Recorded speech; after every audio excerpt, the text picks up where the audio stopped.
लेकिन जब आपने क्वालिफाई कर लिया तो भाई घूमे तो आप काफी हैं। बाइक का कौन कौन से मुल्क में गए? मैंने कोई 9-10 मिनट तो देखे हैं। जब आपने पीडब्ल्यूसी में इंटरव्यू के लिए गए तो जनाब पीडब्ल्यूसी वालों ने कहा कि 3 अटेम्प्ट्स में कैफ तो हो ही नहीं सकता, जो भी काम होगा आप कर लेंगे। आर्टिकल्स आपको अनेबल कर रहे होते हैं। देखिए आर्टिकल्स में आप पहले दिन, लाइक मुझे अभी तक याद है, मुझे पहले दिन पेपर स्टेपल करना सिखाया गया। और फिर उसके बाद आपने फातिमा ग्रुप ज्वाइन कर लिया। किस कैपेसिटी में ज्वाइन किया और वहाँ का एक्सपीरियंस कैसा रहा?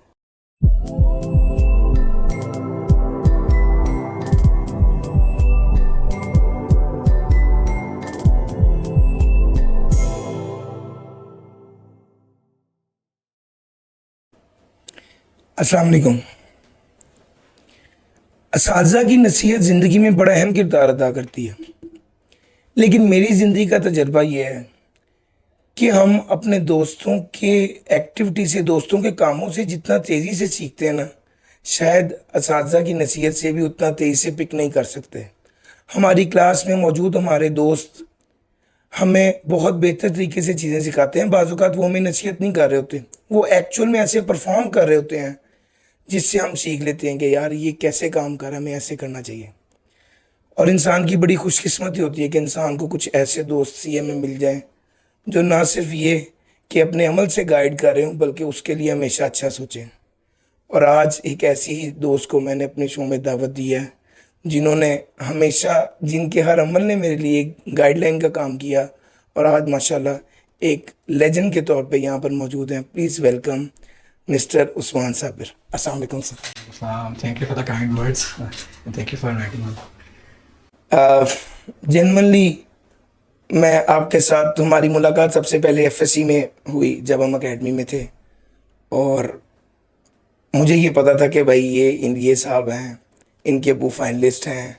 और मैंने उस वक्त सोचा था कि मैं सीए करूँगा और मेरी आपके साथ सलामता हुई। और उसके बाद से ऑनवर्ड्स जैसे जैसे हम चलते रहे, मैं हमेशा ये बात कहता हूँ अपनी क्लासेस में भी और बरमला भी, कि अगर आज मैं चार्ट अकाउंटेंट हूँ तो इसमें इन दो भाइयों का बहुत बड़ा रोल है।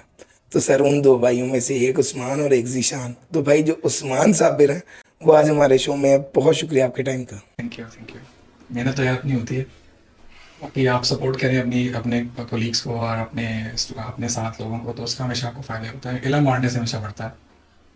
सर थोड़ा सा आपको मैं चाहता हूँ कि हम पीछे ले जाएं, कुछ याद करते हैं 2007-8 की बातें।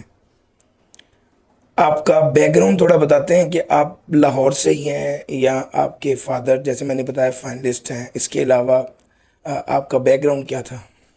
मेरे फादर सीए फाइनलिस्ट हैं, जिसने आपने बताया। मेरे फादर फैसलाबाद से हैं, मेरी अम्मी भी फैसलाबाद से हैं। So he came back to Lahore in search of a good opportunity. So उन्होंने केपीएमजी से शुरू किया और उन्होंने फिर अपना मेजॉरिटी कैरियर, क्योंकि वो 70s 80s में इधर आए थे और उस टाइम टेक्सटाइल का एक बूम था, तो उनका करियर सारा टेक्सटाइल में है। उसके बाद सो डिडंट कम्प्लीटेड सीए। और बेसिकली मेरा जो मैट्रिक किया हुआ है मैंने, साइंस में मैट्रिक है बायोलॉजी के साथ, और उसके बाद एफएससी। सो मेरे वो कभी नहीं चाहते थे हम चार्टर्ड अकाउंटेंट बने, और वो चाहते थे कि हम इंजीनियरिंग करें। और मेरा शुरू से था कि मैं उस प्रोफेशन में जाऊंगा जिसमें मतलब एफर्ट और रिवॉर्ड का कोई कंपैरिजन मैं अपनी उस वक़्त की अंडरस्टैंडिंग के मुताबिक ड्रॉ कर सकूं। सो मैं और मेरा भाई भी ओवरऑल सेट किया, हमने शुरू से सीए करना है। सो वी वर पुशिंग कि यार हमें आप इंजीनियरिंग ना करें। सो मेरे मैट्रिक के मार्क्स अच्छे थे। सो आई आस्क्ड हिम कि यार हमें ना अपना जनरल साइंस पढ़ने में, उसमें एक अकाउंटिंग है, इकोनॉमिक्स है, तो हमें एक फ्लेवर मिलना शुरू होगा ताकि हम आगे उसमें एक्सेल कर सकें। लेकिन उनका था कि नहीं, आप इंजीनियरिंग करो। So once you are done with your FSc you will be at the cross roads. तो अगर वहाँ से इंजीनियरिंग करने का दिल बना तो इंजीनियरिंग कर लेना, वरना सीए में चले जाना। So I think that was a good advice. हमें उस वक्त थोड़ी अजीब लगती थी, लेकिन आई थिंक वो एज ऐसी होती है कि उसमें अगर आप थोड़ा टफ आपकी एजुकेशन हो, थोड़ी पढ़ाई आपकी मुश्किल हो और थोड़ा उसकी डायमेंशन फ़र्क हो, तो उससे ना आपको बेसिकली आपका आपका माइंड बहुत खुलता है। सो आई थिंक जो मैथमेटिक्स है और जो केमिस्ट्री है एफएससी की, आपका नहीं मुझे पता कि क्या हिसाब है, लेकिन जिस वक्त हमने किया था आई थिंक वो बहुत रेवोल्यूशनरी थी। आई लर्न अ लॉट, और आई थिंक मेरा दिमाग बहुत ज़्यादा उससे आई थिंक स्टिमुलेट हुआ और मुझे बहुत सारी डिफरेंट चीज़ों में सोचने का मौका मिला। और आई थिंक वो अभी भी मुझे सपोर्ट करता है कि यार एक साइंटिफिक मेथड है या एक सर्टेन वे ऑफ, एक अल्लाह ताला ने चीज़ बनाई है तो वो कैसे काम करती है, उसके पीछे क्या हिकमत है।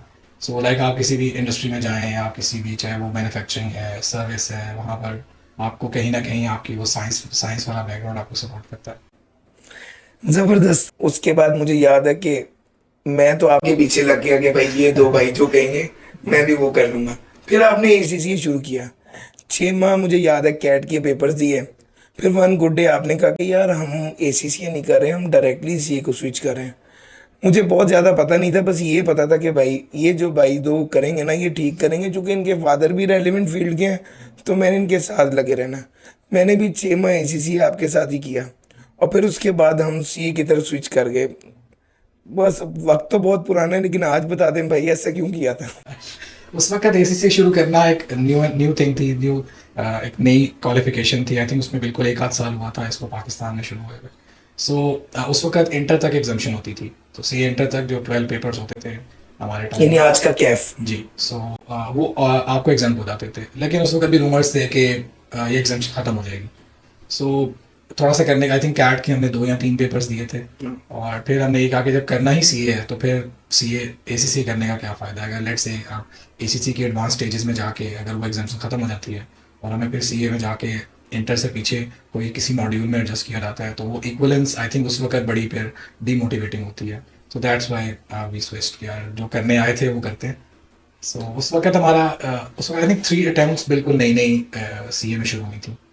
सो आई थिंक हमारा सेकंड बैच था 3 अटैम्प्ट्स का। तो नेचुरली फिर इंसान इंस्पायर करता है कि यार अगर करना है तो फिर जो मिनिमम टाइम है उसमें करें। और उस वक्त थोड़ा कंपनीज का जो बिग 4 थी उनका भी बड़ा एक माइंड सेट था कि हमने फर्स्ट अटैम्प्टर्स लेने हैं या रेफरल नहीं होना चाहिए, या जो अटैम्प्ट्स हैं वो मिनिमम 4 या 3 जो उस वक्त शुरू हुई थी वो होनी चाहिए।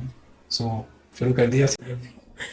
अच्छा, मुझे याद है अच्छी तरह कि हम जब एकेडमी में थे, मॉडल स्कॉलर्स एकेडमी में एफएससी इकट्ठे कर रहे थे तब भी, और फिर जब हम स्कैन्स आ गए तब भी मैं अक्सर अपना तारुफ कराते हुए ये कहता था कि वो जो दो लंबे भाई हैं ना, जो टॉल ब्रदर्स हैं, मैं उनके उनके साथ जो तीसरा होता है ना बंदा, वो मैं आता हूँ। मतलब मैं अक्सर लोगों को आज भी, बल्कि कुछ दिन पहले मिर्ज़ा अली हसन के साथ पॉडकास्ट थी, अच्छा।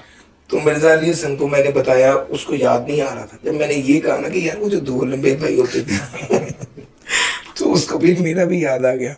तो अक्सर कई जगहों पर, चूंकि आप दोनों मशहूर भी थे इस हवाले से कि एक यूनिक आप दोनों के फीचर्स थे, फिजिकल फीचर्स, और ये भी कि लाइक भी बहुत थे, क्योंकि उस वक्त जब आपने कैफ लेवल शुरू किया तो स्टेट अवे पेपर पास करने लगे। कैफ लेवल पर थोड़ा आप खुद बताएंगे सर, क्या स्टेटस रहा, आप कैसे पेपर पास किए, कोई दरमियान में फेलियर देखा, क्या सीखा प्लीज़। सो हमारे उस ज़माने में फाउंडेशन होती थी, उसमें मॉड्यूलर एग्जामिनेशन स्ट्रक्चर था। तो आई थिंक हमारे दोनों के इंग्लिश में मार्क्स बहुत अच्छे थे और हमारे मैथ्स में भी मार्क्स बहुत अच्छे थे, बिकॉज हमने स्टैट्स नहीं पढ़ी हुई थी। So we only got the examinations in English.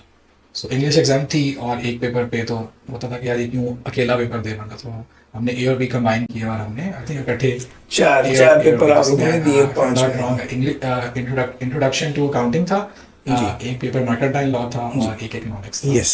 So 4 paper से शुरू किया और पहली अटेम्प्ट में जो है ना वो 2 रेफरल और 2 पास। और एक शौक था, हमारे लिए भी चीज़ें नहीं थी, बिकॉज हम एफसी कॉलेज से, उससे पहले भी स्कूलिंग भी एक मतलब अच्छे इंग्लिश मीडियम स्कूल की थी, उसके बाद एफसी कॉलेज में उसका एक अपना ही इन्वायरमेंट था। सो हमारे लिए काफ़ी मुश्किल था एडजस्ट करना एसीसी और एसीसी में भी, उसके बाद सीए में भी। थोड़ी क्लास की डायनामिक्स डिफरेंट होती हैं, स्कूल्स बहुत छोटे छोटे होते हैं, कोई एक्टिविटी नहीं होती, और मतलब उसका एक बड़ा डिफरेंट माहौल होता है। तो हमारे साथ जो वहाँ पर स्टूडेंट्स थे, मेरे क्लास फेलोज थे, उनका एक वो सारे हमारी तरह के थे, और यहाँ पर थोड़ा डिफरेंट होता है, थोड़े छोटे शहरों से भी लोग आ रहे होते हैं। और तो लाइक अंदाज़ा हुआ कि पहली टाइम के बाद के बहुत सारा कुछ खुद करना पड़ेगा, शायद टीचर्स उस तरह कवर नहीं कर रहे, या एक इंसान को होता है कि यार उसको रीथिंक करने की ज़रूरत है अपनी strategy just to go through. So basically फिर मैंने खुद ही पढ़ा, वो मैंने क्लासेस जो 2 मेरी मर्केंटाइल लॉ और इकोनॉमिक्स रहता था उसको रिपीट नहीं किया, मैंने पढ़ा नहीं, मैंने खुद ही उसकी और साथ जो नेक्स्ट पेपर्स थे वो हमने आउट कर लिए। उसके बाद आई थिंक मेरा एक रह गया था, सिर्फ रिपोर्टिंग रह गया था, और मैंने फिर यानी आपने ये अटेम्प्ट में, पहली अटेम्प्ट में 4 दिए, 2 पास हुए, फिर अगली अटेम्प्ट में 5 दिए, 5 दिए और 4 पास हुए। जबरदस्त। सो डी मॉड्यूल रह गया, और डी मॉड्यूल का उसमें कॉस्ट अकाउंटिंग होती थी और ऑडिट था, इंट्रोडक्शन टू ऑडिट था, और एक आई थिंक कम्युनिकेशन का पेपर था, और मैं साथ कैरी कर रहा था रिपोर्टिंग को। जी, यानी मॉड्यूल सी यानी FR2 समझ लीजिए, हाँ कंपनी लॉ का पेपर था, ऑडिट का पेपर था, और क्या कहते हैं कॉस्ट का पेपर था। तो ये वाले पेपर थे जी। जो आपने 5 दिए सो लास्ट में। 5 दिए, तो मैंने बेसिकली वो 5 ही क्लियर किए थे। मेरा 3 रन में इंटर हुआ था, लेकिन लाइक स्टेट अटेम्प्ट्स नहीं थी। अच्छा, मुझे अच्छी तरह याद है कि 2-3 बातें उस दौर की मैं ज़रूर करना चाहता हूँ अपने बच्चों की और स्टूडेंट्स की मोटिवेशन के लिए। मुझे आपका वो जुमला आज भी याद है कि हम अक्सर ऐसा टेस्ट है बस चले गए, तो आप वो कहते होते थे कि यार मतलब मैं कहता था आपको कि भाई बहुत तैयारी करके आए हो, तो आप कहते थे यार हाँ तो मैं टेस्ट है तो मैं मुंह उठा के आ जाऊँ। उस वक्त तो वो बात मुझे बड़ी अजीब लगती थी कि यार मतलब मैं इससे मजाक करूँ या सीरियस ही हो जाता है, लेकिन मुझे लगता है वो आज मुझे लगता है कि वो बात ठीक थी। देखिए आई थिंक कोई भी एजुकेशन हो, चाहे आप इंजीनियरिंग की तरफ जाएं या मेडिसिन की तरफ जाएं या सीए की तरफ आए, आई थिंक कंसिस्टेंसी बहुत इंपॉर्टेंट है कि आप रोज़ का काम रोज़ करें। तो आई थिंक वो एफएससी वाले टाइम से हमने एक माइंड चलता था शुरू से इस तरह था कि हम लाइक मैं बहुत थोड़ी एफर्ट से बहुत ज़्यादा आउटपुट देने का मुझे आदत थी। मुझसे रटा नहीं लगता था। जो थोड़े टेक्निकल सब्जेक्ट्स थे मुझे हमेशा वही पसंद होते थे, और जो रटे वाले सब्जेक्ट होते थे उनको मैं बहुत मैं सिस्टमेटिकली ब्रेक करके पढ़ता था, जिसमें आपने वर्डिंग, चाहे वो किसी किस्म की भी वर्डिंग है, वो कोई मतलब लिटरेचर की चीज़ है या कोई कुछ और है, तो आपने वो प्रोड्यूस करनी होती है पेपर में। तो मैं उसको बहुत सिस्टमेटिकली लर्न करने की कोशिश करता था कि यार आहिस्ता आहिस्ता रोज़ आप उसको मैनेज करें। आई थिंक सीए में आके और उसी चीज़ को रीइंफोर्स और ज़्यादा करना पड़ा, और ज़्यादा कंसिस्टेंसी की ज़रूरत थी। तो जो उस वक्त मुझे होता था कि कम एफर्ट के साथ ज़्यादा अच्छा रिजल्ट देना, वो सीए के पहले जो मैंने ए बी इकट्ठा दिया था, उसमें मुझे अंदाज़ा हुआ कि यहाँ पर ये स्ट्रेटजी नहीं चलेगी। यहाँ पर मेहनत, जितनी मेहनत होगी उसके उससे थोड़ी आउटपुट आ सकती है, ज़्यादा नहीं आ सकती। सो हमने थोड़ा सा मैंने अपना माइंड चेंज किया, और जो फिर पेपर की रिक्वायरमेंट है, जिस तरह लॉ है तो लॉ में आपने वर्डिंग को रिप्रोड्यूस करना है पेपर में। उस ज़माने में ओपन बुक भी नहीं होता था।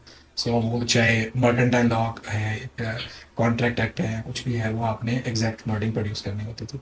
सो लाइक एफर्ट तो फिर आपको करनी पड़ती है, और आपको बहुत सारी चीज़ें अपनी लाइफ में सेक्रीफाइस करनी पड़ती हैं। और जिस तरह लाइक हम सब क्रिकेट के शौकीन हैं, और उसके बाद मुझे फुटबॉल देखने का बहुत शौक था, टेनिस देखने का बहुत शौक था। आहिस्ता आहिस्ता आहिस्ता आहिस्ता सब चीज़ें ख़त्म होती गई। जिस तरह एजुकेशन थोड़ी टफ होती गई, तो वो जो एक्स्ट्रा करिकुलर एक्टिविटीज़ हैं वो कम होती गई। और मतलब आप सब लाइक कोई कज़न्स हैं, किसी को मिलना है, बहुत सारे दोस्त हैं, वो आहिस्ता आहिस्ता आहिस्ता आहिस्ता चीज़ें सारी ख़त्म होती गई। और फर्स्ट प्रायोरिटी मैंने अपनी एजुकेशन को रखा डे वन से। So basically I think consistency ही जो है ना वो आपको एक सर्टन पॉइंट तक लेके आती है। हमने अपने साथ कोलीग्स में बहुत सारे ऐसे लोगों को देखा है जो बहुत ज़्यादा स्मार्ट होते हैं, और वो सीए में बहुत सफ़र करते हैं। बस सीए एक कंसिस्टेंसी मांगता है। सो जो आपकी आपकी एक इंटेलेक्ट है, आपका एक अच्छा एकेडमिक माइंड है, वो आपको एक सर्टन जगह तक लेके जाता है। फिर आगे जो है वो सब मेहनत से इंसान करता है। तो मैंने बेसिकली अपनी बहुत ओरिएंटेशन चेंज की, how to learn a subject, how to do things. और मेरा ख्याल से कि एफएससी से मूव होना बहुत मुश्किल नहीं है। अकाउंटिंग बहुत एक बेस लेवल, एक मैन मेड लॉ है, और आप अगर उसको सही तरीके से शुरू करें तो आपको उसके लिए बहुत सारा प्रायर नॉलेज की ज़रूरत नहीं होती। अगर आपके पास पहले है, यानी अगर आपने वो लेवल्स में, ए लेवल्स में या जनरल साइंस किया हुआ है, तो आपको एक डेफिनेटली एडवांटेज होगा। लेकिन ये कोई डिसएडवांटेज नहीं है कि आपने पहले नहीं किया हुआ। So it's very easy to change over. ज़बरदस्त सर। अ, मुझे ये भी याद है कि सर हम लोगों ने प्लान किया हुआ था कि भाई तो आप लोगों के पेपर पास हुए हैं, चलो जी कल चलेंगे जी, जीशान उस्मान के पेपर पास हुए, ये हमें पार्टी दें। अब आमतौर पे इन्हीं लोगों के पेपर ही ज़्यादा पास होते थे, हमारे तो थोड़े थोड़े होते थे। तो जनाब आपको कहा कि पार्टी दें, आपने कहा डन हो गया।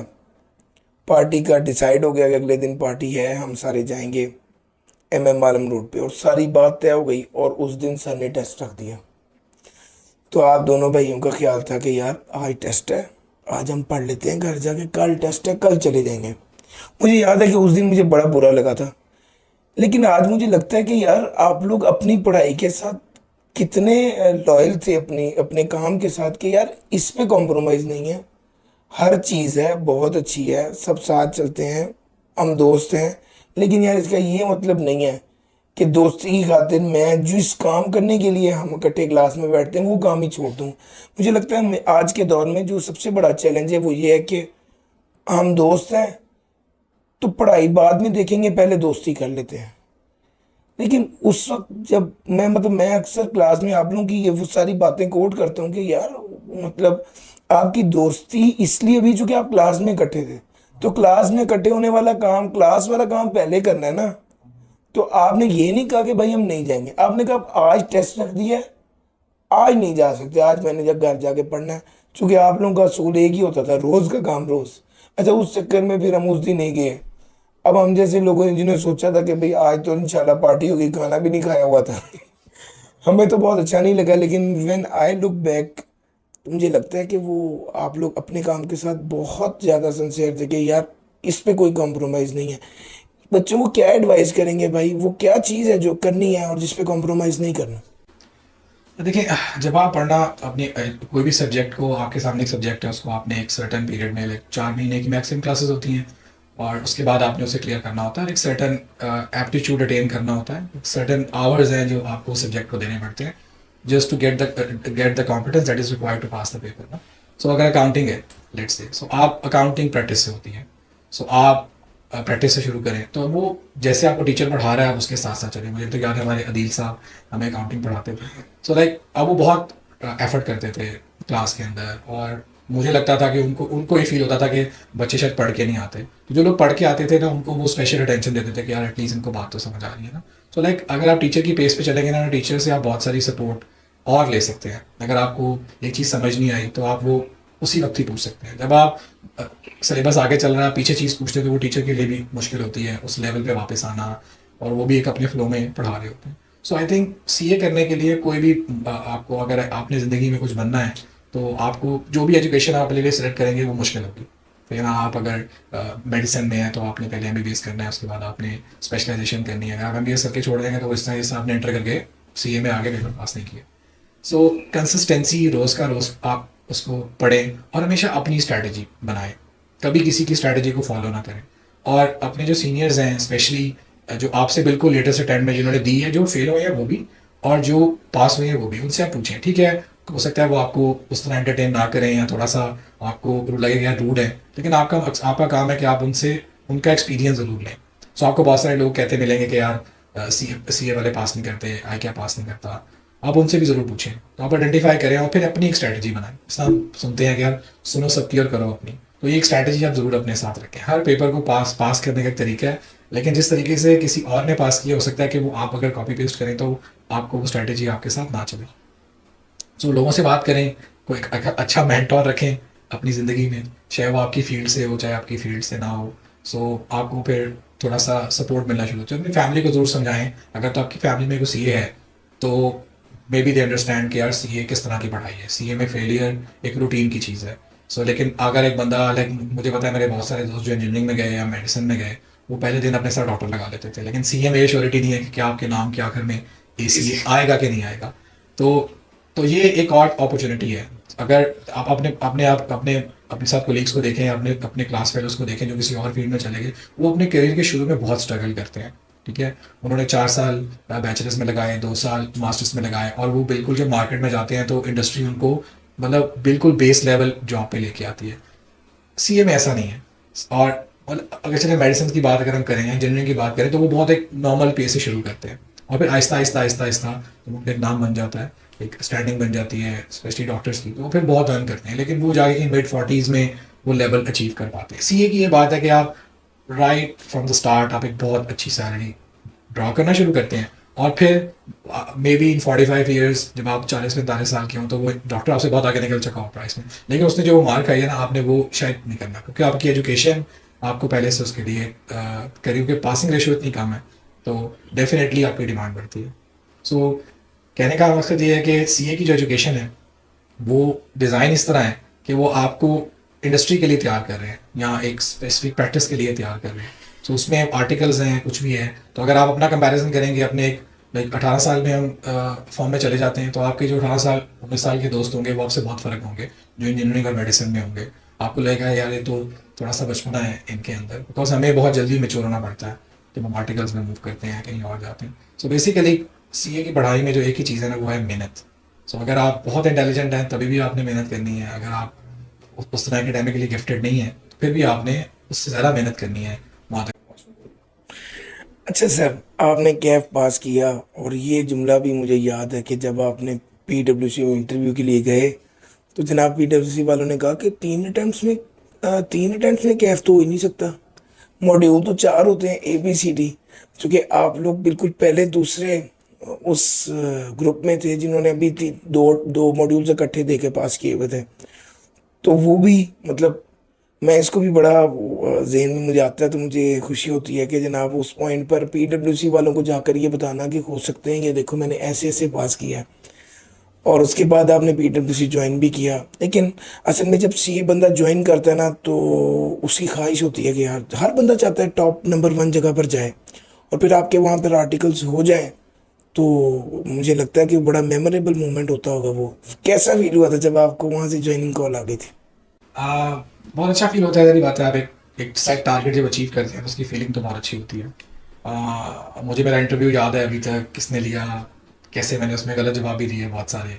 लेकिन आई थिंक हमारे फील्ड में बहुत अच्छी चीज़ है कि जिस तरह मतलब रेफरेंस सिफारिश उस तरह नहीं है। अगर आप अप टू द मार्क हैं, आप अगर लाइक मुझे याद है मैंने अपने जो मैंने सीवी बनाया था अपना, उसमें स्पेलिंग मिस्टेक थी मेरी।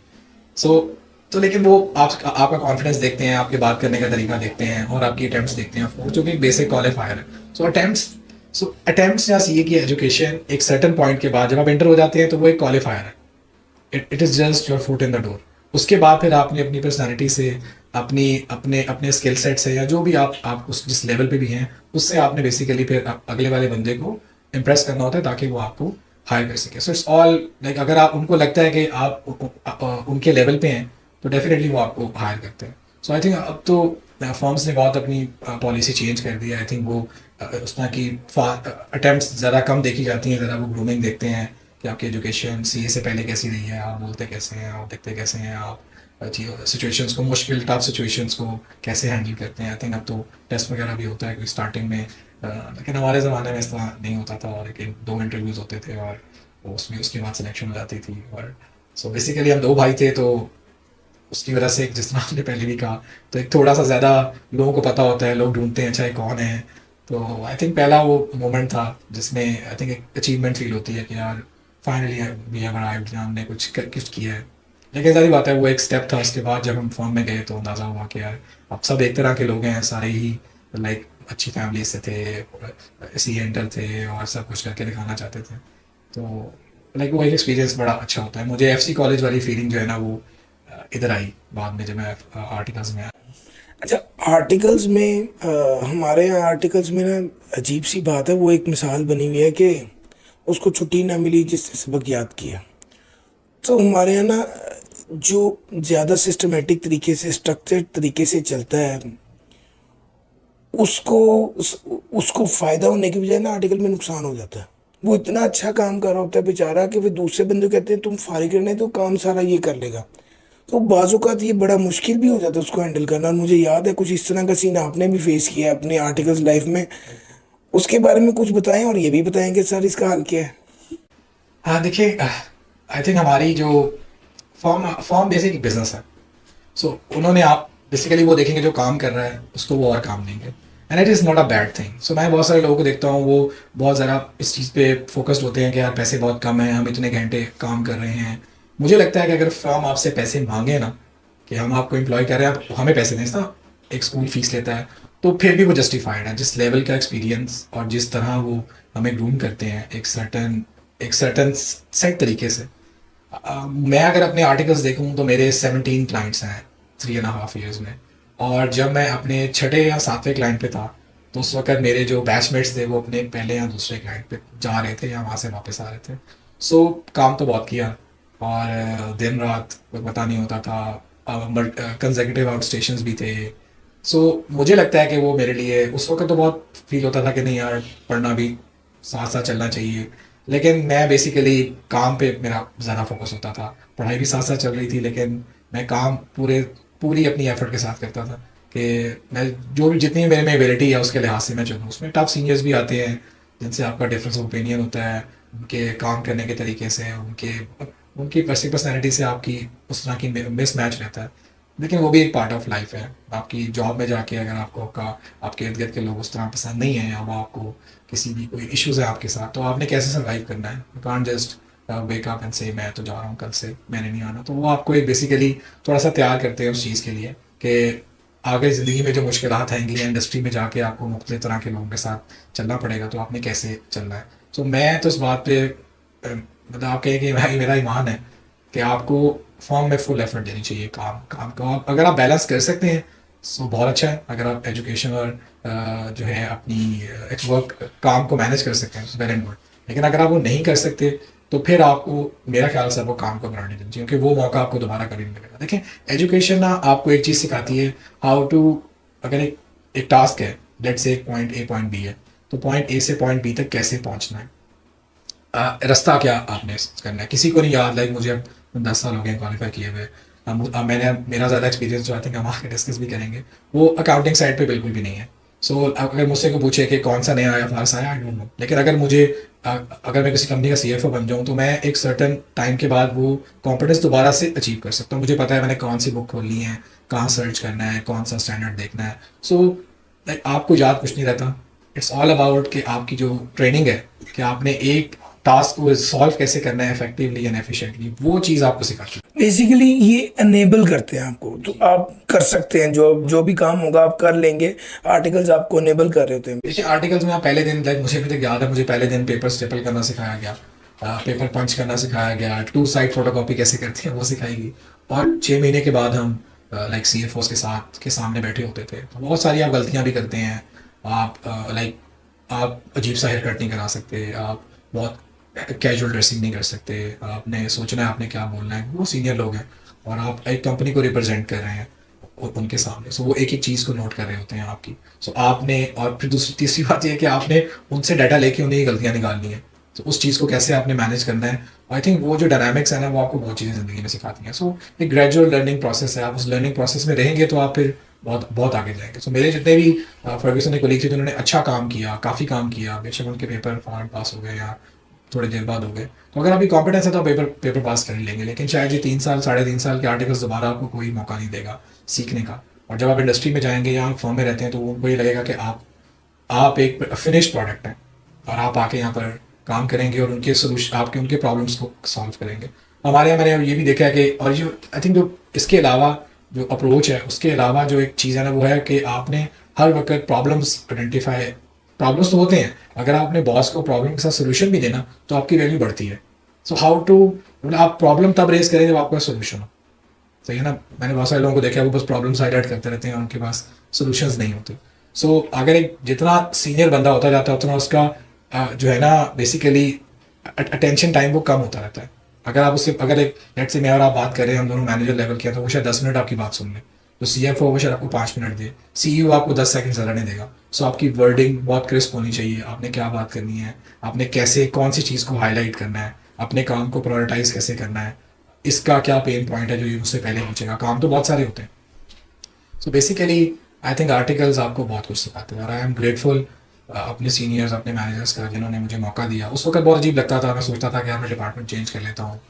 तो लेकिन लाइक अगर मैं अब उसको देखूँ, और तब भी मुझे वो काम करना हमेशा से अच्छा लगता था कि यार जितनी टफ सिचुएशन है उसको एक डिफरेंट एंगल से आप करने की कोशिश करें।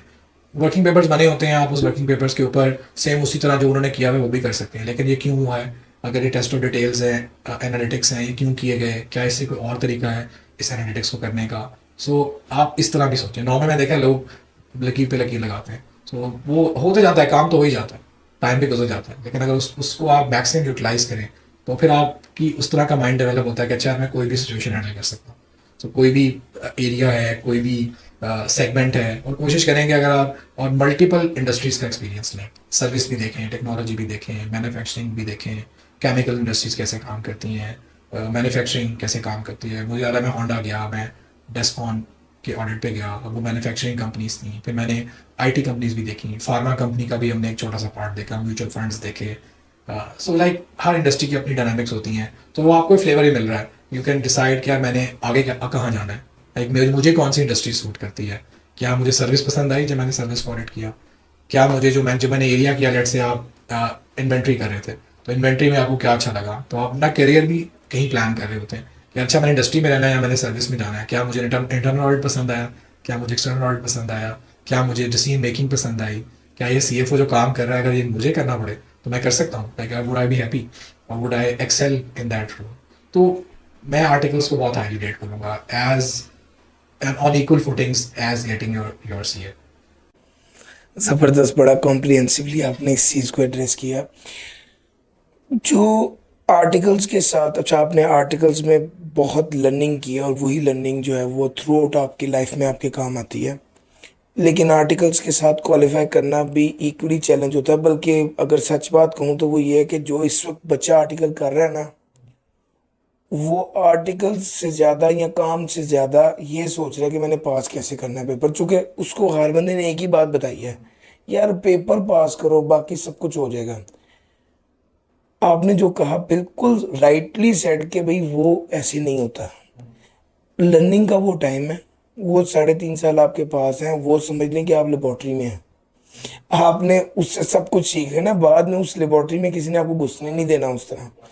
अच्छा लेकिन उस बच्चे ने यही सुना और बहुत से केसेस में यही देखा कि यार मैं क्वालिफाई कर लूँ, बल्ले बल्ले हो जाएगी, बस फिर वो सारी चीज़ें ख़त्म, मेरे सारे काम ख़त्म हो जाएंगे, ये सोच के बच्चा क्वालिफाई करने की तरफ ज़्यादा फोकस करता है।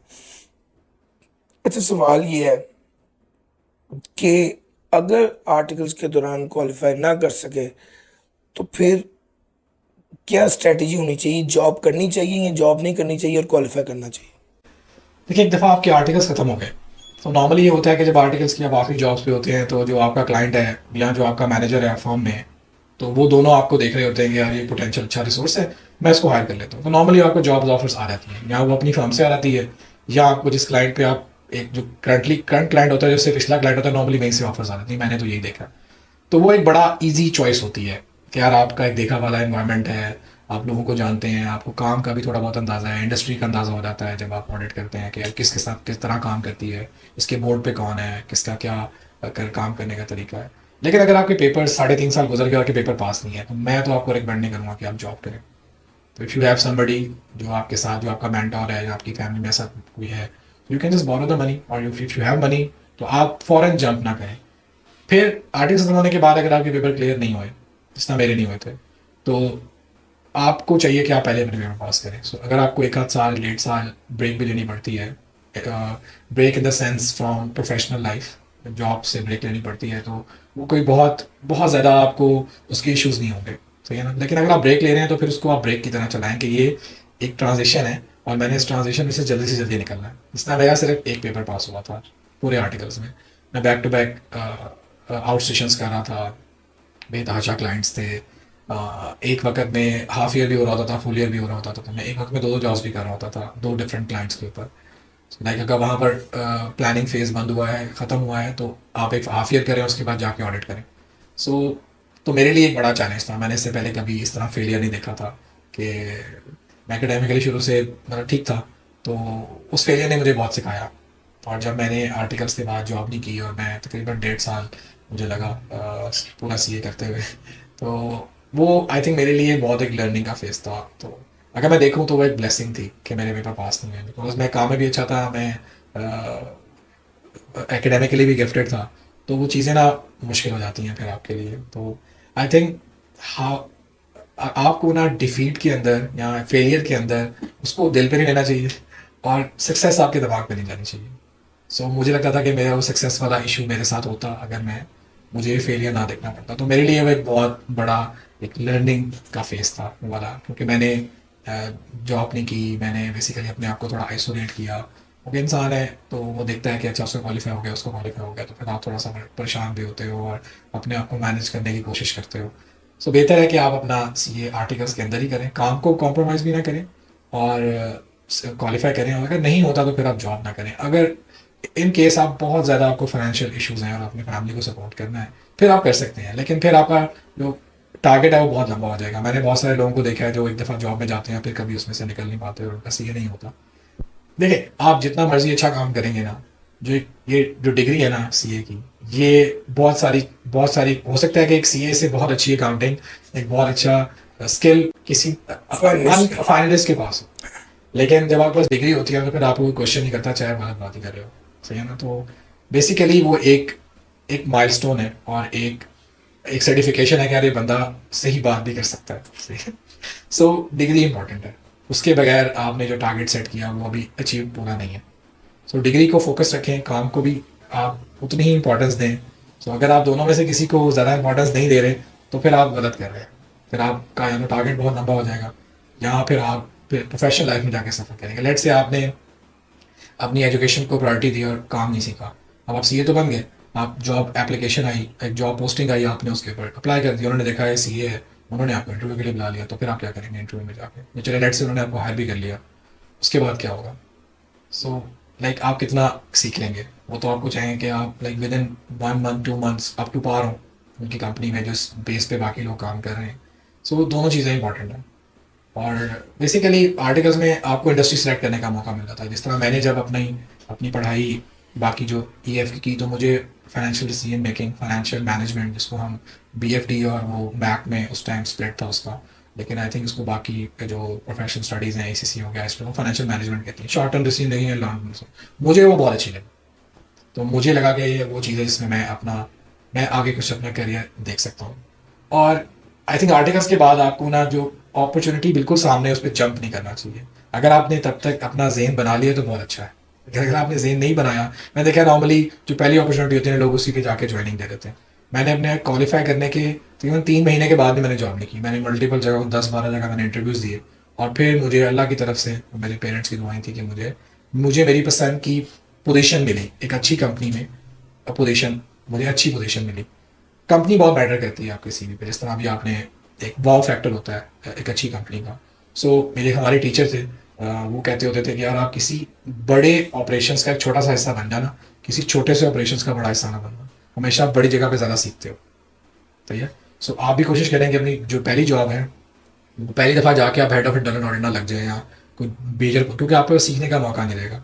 आप इंडस्ट्री में गए हैं, आप सीखने गए हैं, तो ट्राई कि आप एक बड़ी ऑर्गेनाइजेशन में एक छोटी पोजीशन, एक manager, entry level, accounts officer या जो भी आपको पोजीशन ऑफर करें उससे आप शुरू करें, और देन सीखिए वो कंपनी कैसे ऊपर कैसे ग्रो करती है, कैसे चल रही है वो कंपनी, उसमें कहाँ अपॉर्चुनिटी है, कहाँ पर आप फिट हो सकते हैं उस कंपनी में। तो एंट्री आपको कहीं ना कहीं से लेनी पड़ती है, चाहे वो आपको पसंद हो या ना हो, लेकिन आपको हमेशा एक अच्छी कंपनी के साथ स्टार्ट करना चाहिए। Don't jump on the first opportunity you get after, आया आप CA कर चुके हैं या नहीं कर चुके, पहली जॉब बहुत मैटर करती है आपके CV पे। तो आपकी जॉब ऐसी होनी चाहिए जिसका थोड़ा वाव फैक्टर हो। बेशक कंपनियाँ सब ऑलमोस्ट अंदर से एक तरह की होती हैं, साइजेस का फ़र्क होता है, बाकी सब इंसान चला रहे हैं तो चैलेंजेस भी होते हैं, और लेकिन लाइक एक कंपनी का जो नाम है वो आपके CV में बहुत मैटर करता है। अच्छा सर, वो वाला टाइम जो है ना, जिस टाइम पे आपने आर्टिकल्स कंप्लीट हो गए और आपने जॉब नहीं की, मुझे याद है कि उस टाइम पे मेरी भी आपसे मुलाकात हुई, और इंसान बड़ा अपसेट होता है, और ख़ास तौर पे जब आपके इर्द गिर्द के लोग ग्रो कर रहे हों, बहुत से क्वालिफाई करके बहुत से क्वालिफाई ना करते हुए ग्रो कर रहे हों, और आपको पता हो, आपकी फर्म आपको कह रही हो कि यार आ जाओ, और अच्छे जो है वो सुपरवाइज़र भी हो, पोस्ट भी अच्छी हो, पैसे भी दे रहे हो, लेकिन आप डिसाइड करेंगे नहीं यार मैंने यहाँ पे रुकना है और मैंने क्वालिफाई करना है।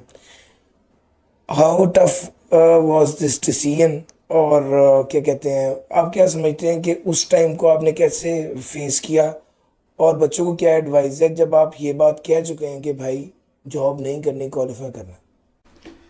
देखिए उसमें जब मेरे साथ ये मैंने आर्टिकल्स मेरे ख़त्म हुए, तो मैंने बेसिकली अपने बहुत सारे जो मेरे कोलीग्स थे, दोस्त थे, क्लास फेलोज थे, उनको मैंने रीच आउट किया जिनको इंटर में टाइम लगा था, जिन्होंने इंटर कर लिया और वो बेचारे एक ट्रांजिशन में थे, ना फर्म में जा सकते थे, और बेसिकली आप इंटर करेंगे तो फर्म आपको बेसिकली हायर करेगी। सो मैंने उनसे थोड़ी सी डिस्कशंस की, उनसे पूछा कि यार वो अपने आप को क्योंकि इसमें बड़ा चैलेंज साइकोलॉजिकल है, काम का पढ़ने का इतना मसला नहीं होता, सही है। सो साइकोलॉजिकल चैलेंज ज़्यादा होता है क्योंकि आप लोगों को देख रहे होते हो। मेरा अपना भाई क्वालिफाइड था उस टाइम में, और आप एक सर्टन लाइफस्टाइल आपका हो चुका होता है। बेशक वो पैसे बहुत ज़्यादा नहीं होते जो आपको आर्टिकल्स मिलते हैं, जिसको मुझे लगता है जैसे मैंने पहले कहा कि उस पर वाइन नहीं करना चाहिए। वो जो दे रहे हैं ना वो ठीक है, वो जो आपको सिखा रहे हैं ना that is worth in millions, वो आपको बाद में अंदाज़ा होगा कि उन्होंने आपको क्या दिया, बना दिए। क्या बना दिया। सो मुझे जो बहुत अच्छी एडवाइस मिली वो ये था कि आप कोई फिजिकल एक्टिविटी रखो अपनी ना। सो मैंने एक क्लब, मेरे पास मुझे थोड़े से पैसे मिलते थे घर से, और मैंने उससे ना जो मेरी बड़ी मुश्किल से मेरी ना वो क्लब पूरा होता था और मेरा फ्यूल आता था। तो मैंने बेसिकली क्लासेस ली, मुझे ज़रूरत थी या नहीं ज़रूरत थी, just to get out of the house, just to have something to look forward to, यार मैंने क्लास लेने जाना है। तो सिर्फ एक उसमें एक अपनी बॉडी को मोशन में लाने के लिए, अपने आप को साइकोलॉजिकली सेव रखने के लिए मैंने क्लासेस ली। और साथ में पहले मैं क्लब जाता था, मैं टेनिस खेलता हूँ, मुझे टेनिस बहुत पसंद है, लॉन टेनिस। तो टेनिस खेलता था और उसके बाद टेनिस के बाद मैं वहीं से चेंज करके अपनी क्लास में जाता था और मैं सुबह के वक्त बैठ के पढ़ता होता था। सो आई थिंक जो इस तरह कोशिश करें अपने आप को आइसोलेट रखें। इंसान को पहले कहा कि अपनी फैमिली में अगर कोई सीए है तो ज़रा अपनी सारी पूरी फैमिली को ना समझाएं कि ये सीए है, ये और किसी प्रोफेशन की तरह नहीं है, यहाँ पर failure part of the Game है। होल पैकेज है। सो फेलियर आएगा और वो सिखाता है बहुत बहुत चीज़ें आपको ना, क्योंकि आपके एक सर्टेन टाइम है, एक सर्टेन एप्टीट्यूड है जो जब तक आपके वो घंटे उस सब्जेक्ट में पूरे नहीं होंगे आप पास नहीं करेंगे। कई दफ़ा होता है आपसे पेपर में आपका आप उस मार्क पे थे लेकिन आप पेपर में परफॉर्म नहीं कर पाए। मतलब सब यहाँ जानते हैं उसके पेपर डिज़ाइन ही ऐसे होते हैं कि वो आपको साइकोलॉजिकली आपकी नर्व्स को हर तरह से वो आपको टेस्ट कर रहा होता है। स्किल नॉलेज टेस्ट नहीं हो रहा होता, और भी बहुत सारी चीज़ें वो टेस्ट कर रहा होता है, जो कि मेरे ख्याल से बहुत अच्छा तरीका है और बहुत हमें डिफ्रेंशिएट करता है बाकी प्रोफेशनल क्वालिफिकेशन से, कि हमारा जो टेस्टिंग का मैकेनिज्म है वो बहुत टफ है। दैट इज़ गुड, ये अच्छी चीज़ है, इसको उस तरह में लाइन नहीं करना चाहिए, बुरा नहीं समझना चाहिए। आई थिंक वो एक फ़िल्टर है, जो फ़िल्टर बहुत सही लगाया हुआ है उन्होंने ना। सो आप वो सर्टन अचीव करें। और मैं जिस तरह मैंने आपको कहा कि आई थिंक कोई फिजिकल एक्टिविटी मेरे लिए बहुत अच्छी रही। एक अपने आप को थोड़ा सीए के लोगों से मैंने आइसोलेट रखा। मेरी फैमिली ने मुझे सपोर्ट किया, मुझे एडवांटेज था कि मेरी फैमिली में सीए का लोगों को पता था। सो मुझे उस तरह का पुशबैक नहीं था। तो अगर आपने आपको साइकोलॉजिकली आप मैनेज कर लेंगे ना तो सीए हो जाएगा आपका। लेकिन अगर आप अपने आप को उस तरह मैनेज नहीं कर पाए, लाइक मैं अपने बहुत अच्छे दोस्तों की शादियों पे नहीं गया, उनकी क्वालिफिकेशन ट्रीट्स पे नहीं गया, सिर्फ इस वजह से कि वहाँ बहुत सारे लोग आए होंगे, वो पूछेंगे क्या कर रहे हो। नोबडी नोज कि आपके दिमाग में क्या चल रहा है, आप साइकोलॉजिकली या किस तरह आप उस चीज़ों को मैनेज कर रहे हो। मुश्किल काम है घर बैठना, it's not easy, it's not a piece of cake in any way. लेकिन वो ज़रूरी है आपकी फ्यूचर के लिए। एक आध साल मैं फिर दोबारा कहूँगा, एक डेढ़ साल से कोई फ़र्क नहीं पड़ता है। हर बंदे की ज़िंदगी में अपनी पेस है। हो सकता है एक बंदा पहली दफ़ा क्वालिफाई कर गया, उसने पहली जॉब ही सही सेलेक्ट नहीं की, ठीक है ना। मैं 1.5 साल से 2 साल लेट था अपने बैचमेट से या क्लास फेलोज से। अल्लाह का शुक्र है मैंने वो बहुत जल्दी रिकवर किया उस सारी चीज़ को। मुझे पहली जॉब भी बहुत अच्छी मिली, दूसरी जॉब उससे अच्छी मिली। तो मतलब वो हर बंदे की अपनी पेस है। तो अपने आप को किसी से कंपेयर ना करें, विच इज़ वेरी डिफिकल्ट। कहना आसान है और करना बहुत मुश्किल है। लेकिन अपने आप को थोड़ा आइसोलेट कर लें, स्पेशली सीए बैकग्राउंड के लोगों से, और स्पेशली जो थोड़ा आगे निकल गए हों, कुछ बन गए हों। और बाद में you can always catch up और उनसे आप बाद में बात कर सकते हैं। लेकिन लाइक वो टाइम आपके लिए इंपॉर्टेंट है just to manage yourself, और उसके बाद पढ़ाई तो हो जाती है। और अपने आप को इम्प्रूव करें। आई थिंक मैथमेटिक्स का बहुत बड़ा हाथ है हमारे पेपर्स में, स्पेशली फाइनल लेवल के पेपर में। सो अपनी मैथमेटिक्स पे काम करें। एक इंसान की जब आप सर्टन घंटे लगाते हैं एक सब्जेक्ट पे, तो आपकी ना एक इम्प्रोवाइजेशन बन जाती है। एक सिचुएशन आपको लगता है, अगर लेट से आपको वो ट्रीटमेंट नहीं आता तो उस ट्रीटमेंट को आप सोचेंगे और वो कर देंगे, क्योंकि मैन मेड लॉ है तो कहीं ना कहीं उसके अंदर लॉजिक है।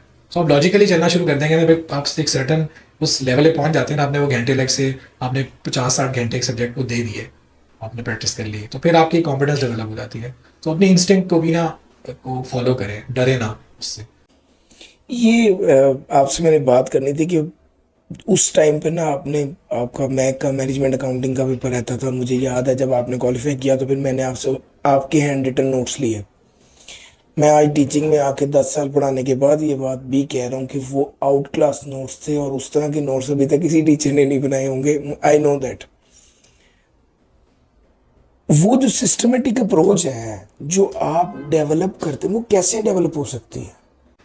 जैसा मैंने आपको कहा, लाइक आप जॉब नहीं कर रहे और एक सब्जेक्ट पे आप, लाइक मेरा एक ही सब्जेक्ट था लास्ट टाइम, तो मैं सोचता मैं इसको कैसे टैकल करूँ। अब मैंने इसको पूरा दिन पढ़ना है, लाइक 8 to 9 आवर्स मैंने सब्जेक्ट को देने हैं।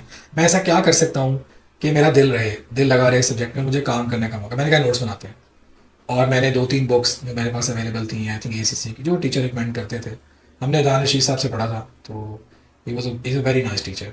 सो मैं हमेशा से उनका मैं उनका फ़ैन रहा हूँ। अपने जब से मैंने उनसे पढ़ना शुरू किया, मैंने VFD उनसे पढ़ा और मैक उनसे पढ़ा। तो मैंने बेसिकली उस वक्त सिर्फ एक टाइम के मुझे वो घंटे मेरे पूरे हो जाए, मैंने उसके नोट्स बनाना शुरू कर दिए। और मैं नोट्स थोड़े उसमें मतलब हाईलाइटर्स वगैरह, कलरिंग वगैरह, मुझे बड़ा होता था कि यार मैं बैठा रहूँ, मैं देखता रहूँ उसको ना। और आई थिंक सबसे अच्छा चांस होता है किसी भी पेपर को निकालने का जो पहली अटैम्प्ट होती है आपकी। जितनी अटैम्प्ट्स आपकी बढ़ती जाती है ना, बहुत सारा बैगेज कैरी कर रहे होते हैं, यार मैंने वहाँ पर ये गलती की थी, तो ना वो डर बढ़ता रहता है। तो जितना आप में पेपर में बैठे हुए फियर होगा ना, फियर ऑफ फेलियर, उतना आपकी परफॉर्मेंस डाउन होगी। सो मैं ना पेपर हमेशा अच्छी एक फियरलेस होकर पेपर दें, नहीं हुआ तो क्या हुआ, दोबारा दे देंगे। और एक अपनी तैयारी आपकी सही होनी चाहिए, और एक हमेशा अपनी इंस्टिंक्ट को फॉलो करें। इतना पढ़ें कि आपको फील हो कि यार मैं एक चीज़ सोचूंगा ना तो ये हाई प्रोबेबिलिटी है कि ये ठीक होगी, ये ट्रीटमेंट ठीक होगा। और कोशिश करें, अपने सर ने को पहले बताया कि अपने जो जो बिल्कुल एक अटैम्प्ट दे चुके हैं, फेल हुए हैं या पास हुए हैं, उनसे ज़रूर आप, बेशक वो आपको लगे कि यार मुझे थोड़ा सा तंग कर रहे हैं, रूड हो रहा है, उनसे आप ज़रूर जाके पूछें कि क्या आपने क्या किया, कैसे पेपर अटैम्प्ट करना चाहिए, उनकी क्या अप्रोच थी। और फिर अपनी जो भी आपकी पढ़ने का तरीका है, अपनी अप्रोच डेवलप करें और उस अप्रोच को रिफाइन करते रहें साथ साथ ना। इसके अलावा और कोई तीसरा तरीका मेरे जहन में नहीं है कि कैसे आप मतलब एक मुश्किल टफ चीज़ को पास कर सकते हैं। इसके मुताबिक देखें, जो लोग FCPS करते हैं, मेरे बहुत सारे फैमिली में डॉक्टर्स हैं, FCPS भी इतना ही मुश्किल है। उनका भी एक वाइवा होता है एंड में जाके, और उसमें वो उनको चीज़ें दिखा, मतलब उनकी एक पूरी टेस्टिंग होती है, लाइव टेस्टिंग होती है, वाइवा होता है। तो वहाँ बहुत सारे लोग परफॉर्म नहीं कर पाते, और वो मुझे भी ऐसा होता है कि आपने एक दफ़ा दे सकते हैं और नेक्स्ट टाइम आपको फिर पेपर भी रिटर्न भी दोबारा देना पड़ता है। सो कोई भी फील्ड जो एक पिनेकल है किसी भी फील्ड का, तो लाइक वो एक CA आपको की डिग्री दे देंगे, उसके बाद वो कभी आपको दोबारा टेस्ट नहीं करेंगे। मे बी आपने वो CPD आवर्स पूरे करने हैं एंड दैट्स इट। अगर आप पूरे भी ना करें तो मतलब कोई बहुत ज़्यादा उसके रिप्रिकॉशंस नहीं है। तो वो आपको एक सर्टिफिकेशन दे रहे हैं, आपने उनके नाम के ऊपर जाके जॉब करनी है। So they have to be very cautious, they have to be very careful कि वो किसको अपना नाम लैंड करें। सो आप किसी भी जगह पे चले जाएं, मेहनत बहुत करनी पड़ती है आपको, अपनी बहुत सारी चीज़ों को जो है ना, बहुत सारे एक्स्ट्रा करिकुलर। मैं ट्रैवलिंग का बहुत शौकीन था, मुझे फुटबॉल का बहुत शौक था। तो मैंने ऐसा होता था कि मुझे पता ही नहीं होता था कि कौन खेल रहा है, कौन सी ट्रांसफ़र हुई है, मेरी टीम में कौन सा प्लेयर आ गया, कौन सा चला गया है। लेकिन उसके बाद वो सारी चीज़ें मैंने दोबारा शुरू कर दी। तो मेरे फादर एक चीज़ कहते होते थे कि यार, जब मैं मैच देखता होता था तो मेरे पेपर होता था, तो मुझे कहते होते थे कि यार ना देखो, जब कुछ बन जाओगे तो जाके देखना वहाँ पर ना। तो लाइक वो मेरे जहन में ना स्टिक हो गया। तो और आई रिमेम्बर कि आप गए भी थे। हाँ, मतलब मुझे ट्रैवलिंग का बहुत शौक था, तो मुझे ये भी था कि यार हम मिडिल क्लास फैमिली से हैं, तो लाइक अभी तो नहीं कह सकते अपने फादर को कि यार मुझे इतने मिलियन दे, मैंने बाहर जाना है, it's very expensive to travel abroad, tickets महंगे हैं, आपके खर्चे लेकिन जब आपने क्वालिफाई कर लिया तो भाई घूमे तो आप काफ़ी हैं। बाइक का कौन कौन से मुल्क में गए? मैंने कोई 9-10 मुल्क तो देखे हैं। बेसिकली आपने एक दो बार मुझे तस्वीरें भी भेजी, कुछ पिक्स भेजी। मेरे ख्याल उस वक्त आप ताजिकिस्तान में थे। जी, मैं टर्की में था, बल्कि आज़रबाईजान था। अजरबैजान थे, यस। सो बहुत बहुत घूमा फिरा हूँ अभी तक। मुझे काम के सिलसिले में भी बहुत ट्रैवल हुआ है मेरा पिछले 3-4 सालों में। पिछले 3 सालों में मैंने बहुत ट्रैवल किया है। ट्रैवल हमेशा ना आपको सिखाता है, और कि लोग डिफरेंट मार्केट कैसे ऑपरेट करती हैं। सो जब आप टूरिस्ट के तौर पे कहीं जाएं, सो बी अ बिट क्यूरियस कि यार ये लोग कैसे, क्या खाते हैं, क्या पीते हैं, क्या पहनते हैं, इनकी इकॉनमी कैसे खड़ी है, इनके पॉलिटिकल सिस्टम कैसे चल रहे हैं। सो जो क्यूरियोसिटी होती है ना, वो हमेशा आपको आगे लेके आए। तो हमारे मज़े में भी है कि आप ट्रैवल करें। So, इसके वो बहुत सारी हदीस भी हैं। बिल्कुल ऐसी। सो बेसिकली बात ये है कि जो मैंने ट्रैवल किया अपने पैसों पे। सो जब मैंने क्वालिफाई कर लिया और मैं गया, मैंने फातिमा ग्रुप ज्वाइन किया, तो मैंने बेसिकली मेरी पहली जॉब, मैंने इंतज़ार करने के बाद तकरीबन 3 महीने के बाद मेरा क्वालिफाइड था, और मैंने 3 महीने वेट किया जब तक मुझे मेरी पसंद की जॉब नहीं मिली। बेतहाशा इंटरव्यूज़ दिए मैंने, हर जगह जो मुझे बुलाता था मैं इंटरव्यू देने जरूर जाता था।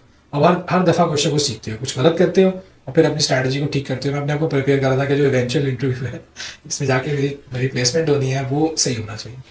तो मैंने कोई इंटरव्यू नहीं छोड़ा, चाहे वो बहुत सारी जगहों में बहुत से लोग रूड भी होते हैं, वो बेचारे अपने कामों में फंसे होते हैं, उनको HR इंटरव्यू देने बिठा देता है, तो वो बेचारे ना बहुत टफ टाइम देते हैं कैंडिडेट्स को ना, बहुत जगहों पे। तो लाइक वो बड़ा अच्छा एक्सपीरियंस था। जब मैंने फातिमा ज्वाइन की 2015 में, क्वालिफाई करने के बाद पहली जॉब आपने, क्वालिफाई करने के बाद आप वापस फर्गूसन गए। हाँ, यूनिवर्सिटी से कुछ ऐसा जॉब किया, फिर फातिमा ज्वाइन जिस कर। तरह आपने बताया, मुझे काफ़ी कॉल्स वगैरह आती रहती थी कि आप रीजॉइन करें। जब मैं पेपर दे रहा था अपने, तो मेरा मैक का मैनेजमेंट अकाउंटिंग का आखिरी पेपर था, तो मुझे हमारे पार्टनर हैं फर्गूसन के, उन्होंने मुझे कॉल की क्या प्रोबेबिलिटी है तुम्हारा पेपर निकल जाएगा। तो मैंने कहा निकल जाएगा, मुझे पता था कि मेरा पेपर पास हो जाएगा। तो ये सेट किया तुम कल से आ जाओ। तो बहुत काम किया था उनके साथ मैंने, हमने इकट्ठे 10-12 क्लाइंट्स किए थे। So he was very kind to me at that time. उन्होंने कहा तुम्हारे CV में गैप है, तो ये गैप कई दफ़ा छुपाना मुश्किल हो जाता है, तो जस्ट ज्वाइन बैक। तो मैंने वापस फर्म ज्वाइन की, कोई 3-4 महीने मैंने वहाँ लगाए, रिजल्ट आया, मेरा क्वालिफाई हो गया। फिर उन्होंने मुझे कहा कि यार तुम ना इंडस्ट्री जाओ, तुम्हारा फर्म में ना, मुझे खुद भी शौक नहीं था। सो उन्होंने मेरे बहुत सारे इंटरव्यूज़ भी करवाए, तो he basically referred me to multiple jobs. खैर मैंने उनमें से कोई जॉब तो नहीं की, लेकिन like he was very kind to me, just bring me back to वो उस मुश्किल टाइम से निकल कर एक बंदा आपका जो आपके साथ चले, आपको वापस बैक टू लाइफ लेके आए, बिकॉज वो टाइम बड़ा स्ट्रेसफुल था और वो कुछ 2-3 माह का टाइम नहीं था, दैट वाज गुड 1.5 ईयर। और फिर उसके बाद आपने फातिमा ग्रुप ज्वाइन कर लिया। किस कैपेसिटी में ज्वाइन किया और वहाँ का एक्सपीरियंस कैसा रहा?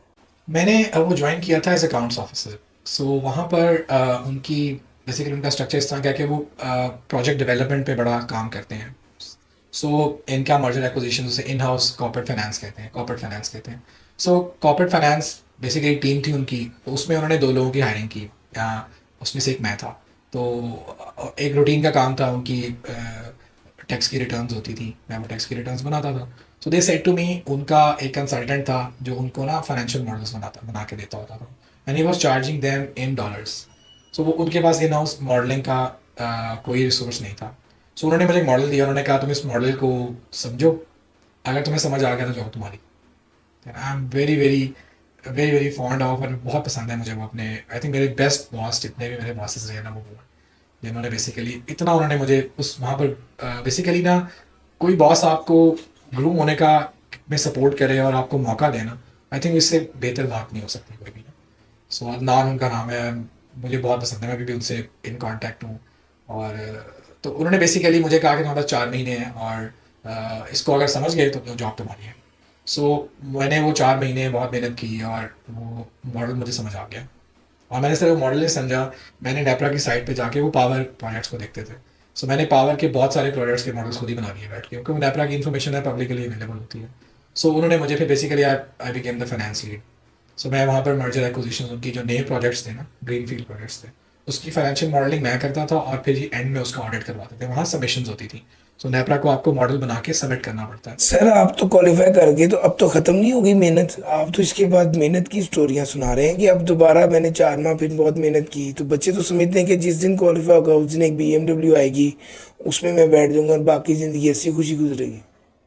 देखें, आई थिंक इंसान की लाइफ में ना, आप कुछ भी कर रहे हैं, चाहे आप बिजनेस करें, लाइफ इज़ नॉट ईजी। अगर आपकी लाइफ ईजी है ना, और तो इसका मतलब है कि आपकी ग्रोथ हो चुकी है, सही है ना। सो अगर आप अपने कंफर्ट जोन में जितना रहेंगे ना, उतना चीज़ें आसान रहेंगी, लेकिन आप सीखेंगे नहीं और आप आगे नहीं बढ़ेंगे। देखें, अगर आप किसी भी एक ऑर्गेनाइजेशन को, लेट से हम एक सर्टन अमाउंट है 100, लेट से आप $100,000 उनको बचा के देते हैं, तो शायद वो आपको 1% या 2% उसका पे करेंगे, सही है। सो इट्स ऑल अबाउट कि आप कितने वैल्यूबल हैं एक ऑर्गेनाइजेशन के लिए। और हमेशा कभी भी इंसान की जो ग्रोथ होती है ना, वो किए हुए काम पे नहीं होती। लाइक आपकी एक जॉब डिस्क्रिप्शन है, आपने वो काम करना है, अगर आप वही करते रहेंगे तो आपको कोई ग्रोथ नहीं मिलेगी। आप हमेशा मीट एक्सपेक्टेशन पे रहेंगे और आप कभी ज़िंदगी में कहीं पहुंच नहीं सकते। जितना आप काम एक्स्ट्रा करेंगे ना, उसकी एक वैल्यू है, और वो काम ऐसा हो जिससे कंपनी में वैल्यू जनरेट हो, कंपनी को ज़्यादा अर्न करने का मौका मिले, या उसे कुछ कॉस्ट सेव करने का मौका मिले। सो अगर लाइक काम तो करना है। और आई थिंक हमारी आर्टिकल्स में, मैं फिर वही कहूँगा, आर्टिकल्स में हमारी इस तरह की एक वो हो चुकी होती है, ट्रेनिंग हो चुकी होती है कि लाइक हमें कोई भी काम आप दे दें और उसके बाद लाइक वो काम to the best of the ability जो भी कैंडिडेट है वो करके दिखाता है। मैंने अपनी पर्सनली देखा है कि कुछ भी दे दें आप, किसी किस्म का काम हो, चाहे वो रिलेटेड टू अकाउंटिंग है या वो क्लोजली रिलेटेड टू अकाउंटिंग है, आप वहाँ तक पहुँच जाते हैं। इस तरह आर्टिकल्स में आपके एक्सेल स्किल्स बहुत अच्छे हो जाते हैं, क्योंकि आप इतनी मल्टीपल मेटा डाटा और इतना बड़ा डाटा हैंडल कर रहे होते हैं कि आप एक्सेल के स्किल्स आपके ना लाइक एक पीक पे होते हैं। मैंने आर्टिकल्स के बाद वो दोबारा मेरी पीक तो नहीं आई, मॉडलिंग में आई लेकिन उसके बाद नहीं आई। लाइक आपको आपकी मसल मेमोरी बन चुकी होती है, आपको एक्सेल में कुछ भी करा लें, आपसे पावर पिवट करा लें, पावर क्यूरी करा लें, आपकी चीज़ें, आपसे मैक्रोज लगवा लें। हमारे ज़माने में मैक्रोज बड़ी एक अपकमिंग चीज़ थी, तो आप ना चीज़ें मैनेज कर लेते हो, सीख भी लेते हो उस सारे एनवायरनमेंट के अंदर। तो वो आपको, अब मुझे वो एक्सेल स्किल्स मॉडलिंग में मेरे बहुत काम आए। अब मैंने उस मॉडल में इटरेशंस जितनी होती हैं, इटरेशन होती है कि आपने ना, उसे हम तुक्का कहते हैं अपनी ज़बान में। सो इटरेशन होती है कि आप उसमें हिट एंड ट्रायल मेथड से ना एक सर्टन पॉइंट तक पहुंच जाते हैं। आप उसमें गोल सीक लगा सकते हैं, आप उसमें और फॉर्मूलाज लगा सकते हैं। सो लाइक मुझे वो एक्सेल स्किल्स बहुत मेरे काम आए। और मेरा जो मॉडल था, वो मॉडल आई थिंक 2 सेंट से सिर्फ आउट था जब उसका ऑडिट हुआ। सो 2 सेंट्स का फर्क था, which is a big amount से, क्योंकि पावर में 2 सेंट्स बहुत बड़ी वैल्यू होती है। लेकिन anyways I was very close to the target ना। सो मेहनत से के बगैर तो कुछ नहीं है, और जब तक आप अपने हाथ से काम करते रहेंगे ना, सो मैंने प्रोफेशन का एक रूल देखा है कि अगर जब आप कोई नई चीज़ शुरू करें तो do it like 5-10 times by your hand, और यहाँ पे उसको ऑटोमेट करें या उसको डेलीगेट करें। अगर आप ये दो काम नहीं करें ना, फिर आप स्टेगनेंट हैं। आपने काम किया, लेट्स से मैंने एक मॉडल बनाया, अब मैंने उसको ऑटोमेट करना है या मैंने उसे डेलीगेट करना है ताकि मैं नेक्स्ट स्टेप पे जा सकूं कि उसे कैसे, अब मैंने अगला क्या काम करना है, काम तो हो गया। सो ऑटोमेशन एंड डेलीगेशन, तो अगर आप डेलीगेट नहीं कर सकते आप ऑटोमेट करते हैं सिस्टम्स। कोई आपको किसी कंपनी में मना नहीं करता कि आप सिस्टम ना बनाएं, आप एसओपीज ना बनाएं, कोई नहीं मना करता। तो आपको इनिशिएटिव्स लेने पड़ते हैं। आप ऐसा काम करेंगे जो आप शायद वो सोच भी नहीं रहे या वो आपसे एक्सपेक्ट नहीं कर रहे, तो फिर आप कहीं कुछ कहीं ग्रो कर सकते हैं। लाइक मैंने रातें लगाई उस मॉडल पे और मैंने उस मॉडल में गलतियाँ निकाल दी। कहने का मकसद है कि जब भी आप बैठेंगे काम करेंगे तो डेफिनेटली वो उसमें बरकत भी होती है और आप ज़िंदगी में आगे भी बढ़ते हैं। सो फातिमा का बेसिकली था कि उन्होंने वो उनकी एक इन हाउस प्रोजेक्ट टीम थी जिसमें बहुत एक टॉप का सिविल इंजीनियर था, एक ईएनआई का स्पेशलिस्ट था, एक सिविल का बड़ा सीनियर रिसोर्स था, इलेक्ट्रिकल मैकेनिकल जो भी क्योंकि वो ज़्यादातर इंजीनियरिंग रिलेटेड उनकी पावर का ताल्लुक ज़्यादा इंजीनियरिंग के साथ है। तो उसमें फाइनेंस वाला पार्ट मेरे पास था, तो मैंने उसमें ओवरसीज फाइनेंसिंग देखी, ईसीए फाइनेंसिंग देखी, लोकल फाइनेंसिंग कैसे होती है, अमोर्टाइजेशन स्ट्रक्चर्स कैसे बनते हैं। सो लाइक जो चीज़ें पढ़ी होती हैं फिर मुझे उनको प्रैक्टिकली अप्लाई करने का मौका मिला। देखा रहे तो ये स्किल सीएफए का स्किल है, लेकिन मैंने अपने आप को क्यों मैं सीएफए नहीं किया क्योंकि मुझे like I was not planning to get into that कि यार मैं बहुत सारी एफर्ट एक सर्टिफिकेशन में करूँ। I should learn on a job, और वो डेफिनेटली वो काम देखेंगे, वो डिग्री तो नहीं देखेंगे, डिग्री तो है मेरे पास। सो मैं basically full fledge merger acquisitions और प्रोजेक्ट्स में चला गया। सो फिर मैंने तकरीबन 4 साल फातिमा में मैंने बेसिकली सर्व किया और हमने मल्टीपल प्रोजेक्ट्स वहाँ पर। एक सवाल यहाँ पे है सर, मेरा सवाल ये है कि सर मुझे आर्टिकल्स में ऑडिट सिखाया है, मुझे आर्टिकल्स में टैक्स सिखाया है। जब मैं जॉब पे जाता हूँ तो मर्जर एक्विजिशन फाइनेंसिंग का तो एक बीएफडी का पेपर मैंने सीफैब लेवल पे पढ़ा है या एमएफए में छोटे लेवल की फाइनेंसिंग पढ़ी है। तो फिर ये जॉब में जाकर ये कैसे सीखते हैं बंदा? देखिए, एक तो जब आपकी ऑन बोर्डिंग होती है तो नॉर्मली आपको कुछ चीज़ें बता दी जाती हैं। जिस तरह हमने आर्टिकल्स में रनिंग फाइनेंस देखा होता है, हमने लॉन्ग टर्म लोन के कॉन्ट्रैक्ट्स पढ़े होते हैं, तो फाइनेंसिंग में स्विच करना आसान है या रिलेटिवली आसान है। लेकिन मॉडलिंग हमने नहीं देखी हुई। लेकिन सर मैंने को बताया कि अगर आपको एक अच्छा एक्सेल चलाना आता है तो आप मॉडलिंग भी एक सर्टन पॉइंट पे समझ जाते हैं। बाकी आपके पास नॉलेज अवेलेबल है, आपने आईआरआर्स पढ़े हुए हैं, आपने एक्सआरआर्स पढ़े हुए हैं, आपने रियल रेट ऑफ रिटर्न्स पढ़े हुए हैं, आपने मतलब जो भी इसकी टेक्निकल साइड है वो सारी कवर की हुई है कि डिविडेंड मॉडल क्या होता है, बिजनेस वैल्यूएशंस कैसे होती हैं, हमने उसके सवाल किए होते हैं। अब वो प्रैक्टिकल एक आपके पास सिनेरियो है जिसमें आपने डाटा लेना है और उसके बाद आपने वो चीज़ें मैनेज करनी है, अपने weighted average cost of capital निकालनी है। आसान है कि आप देख लेंगे कि उसने डिविडेंड कितना दिया और उनकी बोरिंग कॉस्ट क्या है, और आप एक सर्टन तरीके से वेटेड एवरेज कॉस्ट उसमें से निकाल लेंगे। आईआरआर भी वेरी सिंपल है। अब वो सिर्फ चीज़ें थोड़ा सा उसकी डायमेंशन बदल जाती है। सीखना तो खुद ही पड़ता है। आप हेल्प ले सकते हैं लोगों से। आई थिंक बैंक्स वाले इस चीज़ में बहुत वेल वर्स्ड होते हैं, कंसल्टेंट्स बहुत वेल वर्स्ड होते हैं। कभी भी आप किसी से अच्छा सवाल पूछें कोई आपको मना नहीं करता उस चीज़ के ऊपर। जब आप रेपिटेटिवली पूछेंगे या अपना काम पूरा नहीं कर रहे हैं या कोई और प्रॉब्लम है फिर इश्यूज होते हैं। लेकिन मुझे तो अभी तक मैंने जिससे भी जो भी सीखने की कोशिश की है मुझे कभी उस तरह का पुश बैक नहीं आया। और मैंने बड़ी डिफरेंट तरह की जॉब्स की हैं उसके बाद भी, पहले भी, और उसका अकाउंटिंग से दूर दूर तक कोई ताल्लुक नहीं है। लेकिन एनीवेज वहाँ तक इंसान पहुँच ही जाता है। अच्छा सर, दरमियान में आपने एक बिजनेस भी किया था। मुझे ये चीज़ बड़ी फैसिनेट करती है कि इंसान बहुत कुछ अचीव करे और फिर अब ज़िंदगी में कोई हसरत ना लेके जाए, उससे यकीन हो गई ये ज़िंदगी एक बार ही मिली है और जो मैंने सोचा है मैंने इसको अपनी ज़िंदगी में खुद करना है। और मैंने देखा है आपकी लाइफ में कि बहुत सी जगहों पर आप जब मेरे साथ बैठ के बचपन में कहते थे कि यार ये फुटबॉल मैच मैं इधर जाके देखूंगा या मैं ये फलां मुल्क जाऊंगा, तो आप वहाँ पर गए भी। और इस तरह ही आपके जहन में था कि यार मैंने बिज़नेस करना है, फिर आपने बिज़नेस भी किया और मतलब बहुत अरसा आप उसमें एंगेज रहे, शायद 1-1.5 साल आप उसमें एंगेज भी रहे और बड़ा अच्छा आपका सेटअप रहा। फिर उसके बाद आप वापस जॉब की तरफ आ गए। क्या सीखा बिज़नेस करके? और अपनी लाइफ में अपने आप पर इतने तजर्बे बंदा करता रहता है, ये करने चाहिए? असल में कोविड के बाद मैं फातिमा के बाद पैकेजेस गया था। पैकेजेस में मैंने सेम ही मर्जर एक्विजिशन में मैं मैनेजर इन्वेस्टमेंट्स गया था उधर। हमने वहाँ पर उसके बाद वहाँ से मुझे एक अपॉर्चुनिटी मिली बिजनेस कंट्रोलिंग साइड पे। सो ये बेसिकली बजटिंग, एक एक आप ये कहेंगे जो business controlling it's more like management accounting वाली साइड, ठीक है, उसमें बहुत सारी डिसीजन मेकिंग में इन्वॉल्व है कि आपने उस बिजनेस यूनिट के, when I say business unit, it is a whole company. So packages की जिस कंपनी की मैं बात कर रहा हूँ उसमें पैकेज ग्रुप में बहुत सारी कंपनीज हैं। उसके बाद उसका डी मर्जर हुआ और उस डी मर्जर के बाद एक कंपनी बनी, उसके 3 यूनिट्स हैं। उस यूनिट में से एक जो सबसे बड़ा यूनिट है, उस यूनिट में मैं बिजनेस कंट्रोलिंग में गया। अब अब मैं बेसिकली कॉस्ट अकाउंटिंग वाली साइड पे आ गया और मैं कर रहा था मर्जर एक्विजिशंस। सो एक अपॉर्चुनिटी थी और मैंने कहा ये वाली साइड देखनी चाहिए, क्योंकि आपका ना, देखिए अगर आप फाइनेंशियल साइड पे रहे ना, हमेशा किसी भी ऑर्गेनाइजेशन में जो वैल्यूएबल पोजीशंस होती है ना, वो कमर्शियल साइड की होती हैं, जहाँ से पैसे आ रहे होते हैं। सो कमर्शियल समझने के लिए आपको कमर्शियल साइड में जाना जरूरी है। अगर आप अकाउंट्स फाइनेंस में रहेंगे ना, तो शायद आपका एक व्यू तो पॉइंट बिल्कुल सही होगा, कंपनी कैसे चल रही है, कंपनी कितना प्रॉफिट बना रही है, कंपनी पे कितना लोन है, कंपनी ने कितना डिविडेंड दिया, लेकिन आपको ये नहीं पता कि इस बिजनेस के पीछे जितने कस्टमर्स हैं, उन कस्टमर से नेगोशिएशंस कैसे होती हैं, उस कस्टमर का क्या डिमांड होती है, वो कस्टमर किस तरह डिलीवरीज मांगता है, उसकी कॉस्टिंग कैसे होती है, मशीन्स कौन कौन सी लगी हुई हैं, मे भी आपको नाम याद हो लेकिन वो काम कैसे करती हैं, वो आपको ना एक ऑपरेशंस, मैं उसको ऑपरेशन साइड कहूँगा, ठीक है, कमर्शियल साइड। तो ऑर्गेनाइजेशन में मुख्तलिफ डिपार्टमेंट्स होते हैं, अकाउंट्स हो जाएगा, अकाउंट्स फाइनेंस मामूली इकट्ठे होते हैं ऑर्गेनाइजेशन में।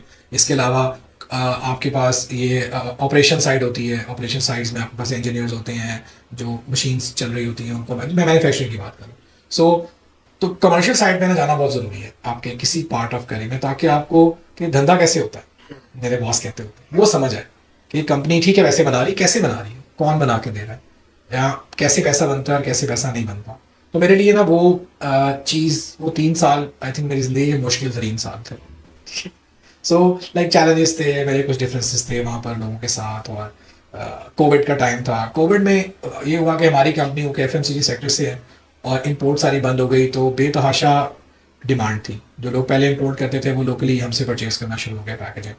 सो उस पैकेजिंग को बनाने के लिए हमने बहुत सारी मशीन्स ऑर्डर की, और मशीनों की यूटिलाइजेशन, मशीनों की ऑपरेशनल एफिशिएंसीज, उनकी इक्विपमेंट एफिशिएंसीज, तो वो 2-3 साल तकरीबन बहुत मेरे लिए टफ थे। और ये वो काम है जो मुझे पसंद नहीं है, लाइक मुझे कॉस्टिंग करना, और ठीक है मुझे उसमें जो कमर्शियल साइड है वो बहुत पसंद थी कि फिजिबिलिटीज़ बनाई, हमने बहुत सारे मल्टीपल प्रोडक्ट्स किए, ऐसे ऐसे प्रोडक्ट्स की जो 15-15 साल से इनसे नहीं मैनेज हो रहे थे। उसमें कुछ ऐसे प्रोडक्ट्स हैं जो फर्स्ट ऑफ इट्स काइंड थे, पूरे साउथ एशिया में वैसे प्रोडक्ट्स किसी कंपनी के पास नहीं है। कॉस्ट सेविंग प्रोजेक्ट्स, और उनके पैकेजेस हमेशा टेक्नोलॉजी पे, R&D पे इन्वेस्ट करता है। पैकेजिंग की इंडस्ट्री में ना बैरियर टू एंट्री बहुत लो है, $2-3 मिलियन की मशीन मिल जाती है। सो किसी भी कंपनी जो पैकेजिंग में है उसका कंपैरेटिव एडवांटेज ये है कि वो हर 3 साल के बाद जो अप एंड कमिंग नई चीज़ है उस पर R&D करके आगे निकलना, वो कॉपी होनी है। वो प्रोडक्ट जो आपने बनाई वो कमोडिटाइज हो जाएगी। जो कमोडिटाइज होती है तो फिर प्राइस पेनिट्रेशन और लोग प्राइसिंग पे खेलना शुरू कर देते हैं, प्रॉफिट मार्जिन स्क्वीज होना शुरू हो जाते हैं, तो वैल्यू नहीं जनरेट होती। So you don't get the best buck out of your investment. So ये लोग 3 साल के बाद नई चीज़ पे चले जाते हैं। तो मुझे वो साइड बहुत पसंद थी कि हम नया क्या देख रहे हैं, लेकिन जब वो कॉस्टिंग वाली चीज़ आती थी तो मैं उसमें मुझे बड़ा मुश्किल होता था चीज़ों को।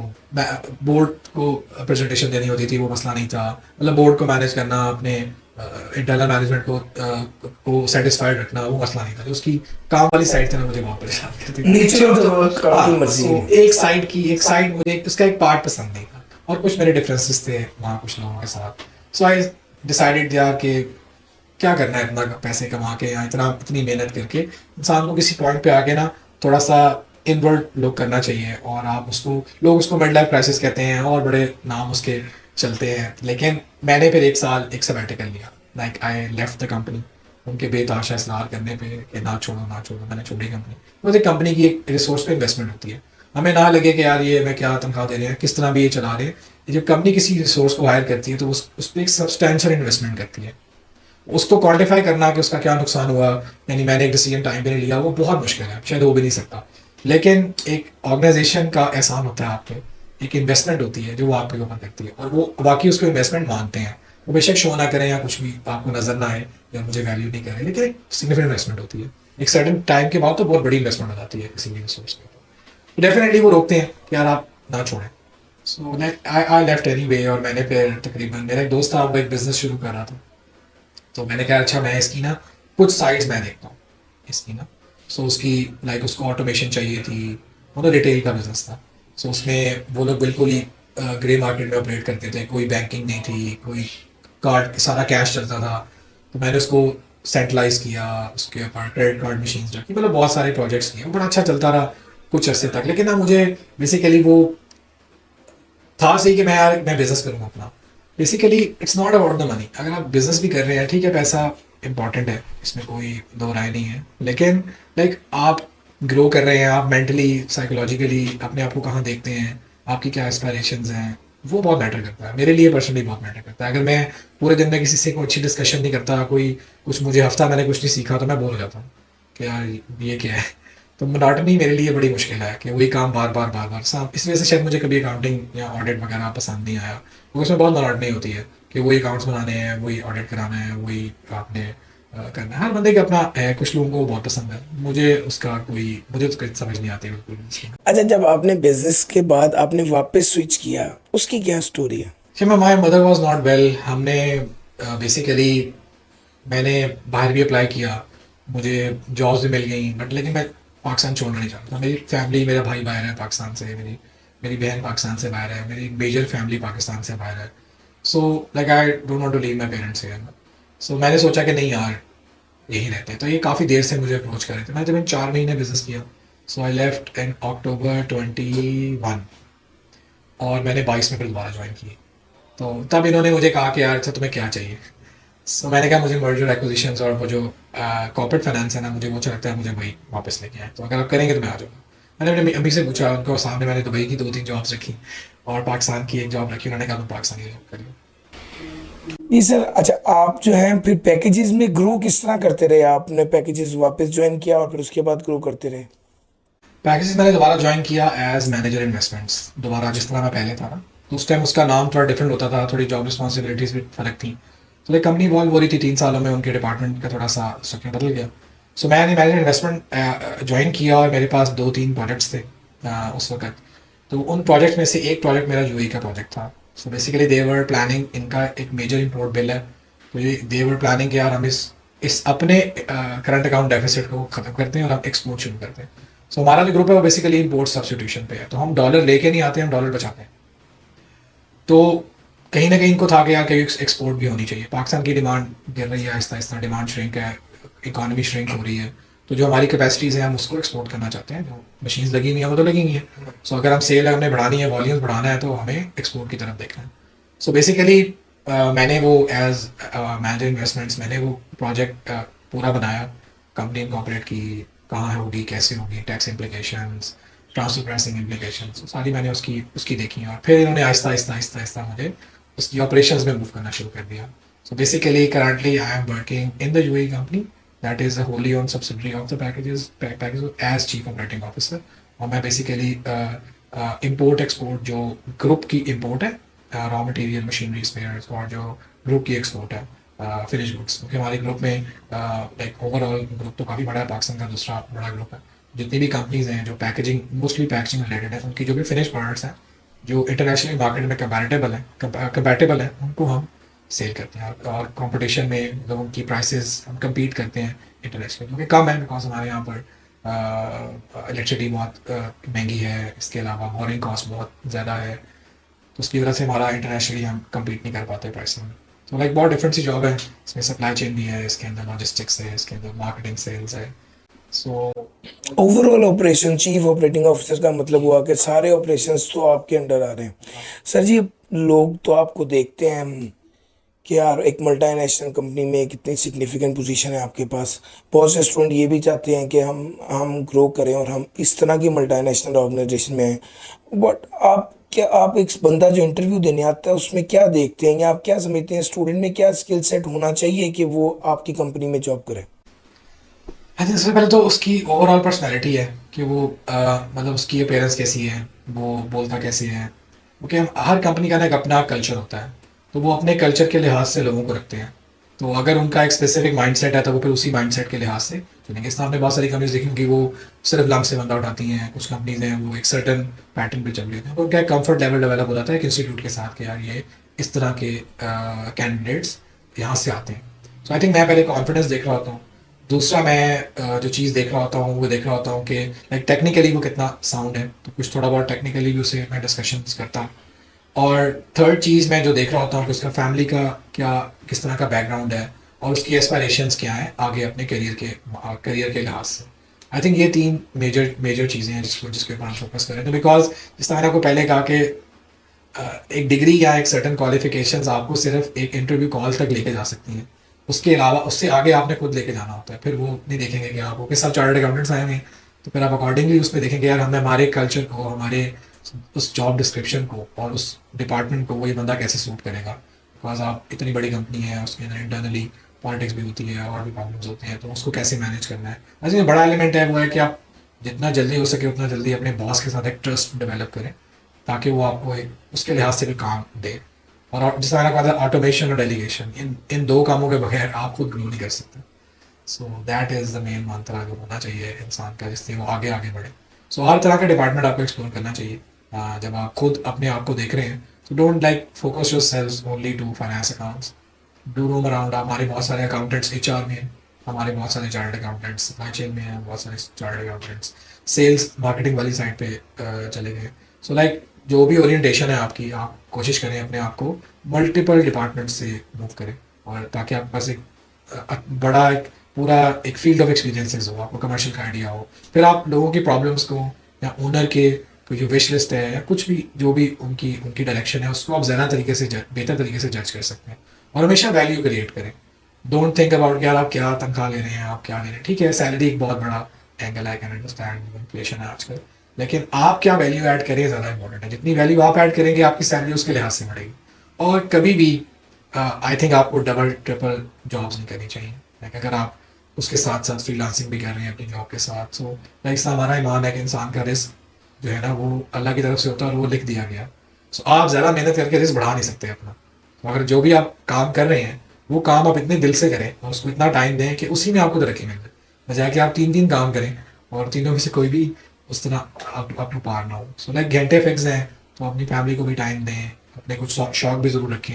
मैंने आपसे कहा कि अपना मेंटोर एक ज़रूर बनाएं, चाहे वो आपकी फील्ड से है चाहे वो आपकी फील्ड से नहीं है, और हमेशा उससे गाइडेंस लें। ठीक है। सो लाइक मेरे वो कज़न कहते होते हैं कि अकल हर बंदे के पास होती है, दानाई हर बंदे के पास नहीं होती। तो दाना बंदा ढूंढे जो आपको सही मशवरा दे। ठीक है। तो मेंटोर आई थिंक बहुत इंपॉर्टेंट है। तो वो ज़रूरी नहीं है कि वो आप चार्टर्ड अकाउंटेंट हो, वो आपकी फील्ड से, अगर हो तो बहुत अच्छा है, लेकिन अपना एक मेंटोर ज़रूर रखें। अगर आपने ज़िंदगी में ग्रो करना है और आप चाहते हैं कि आप गलतियाँ वो ना करें जो लोग करते हैं, या जो आपकी डायरेक्शन है उसमें जल्दी कैसे आपने पहुंचना है। बाकी हर चीज़ को टाइम लगता है। आप एक ऑर्गेनाइजेशन में अपनी आहिस्ता से रेपुटेशन बनती है और फिर आप उसमें ग्रो भी करते हैं। उसमें कोई ग्रोथ अच्छा बंदा कोई नहीं उसको रोक नहीं सकता उस बंदे को, और वो ऑर्गेनाइजेशन ही वैल्यू देती है। लेकिन जो ओनर है उसको तो पैसे चाहिए ना। तो अगर आप अच्छे तरीके से बना के देंगे और वो लीगली साउंड है और उसमें कोई प्रॉब्लम नहीं है, लीगल कंप्लाइंस आपकी पूरी है और सब कुछ सही है, तो किसी को कोई इशू नहीं होता।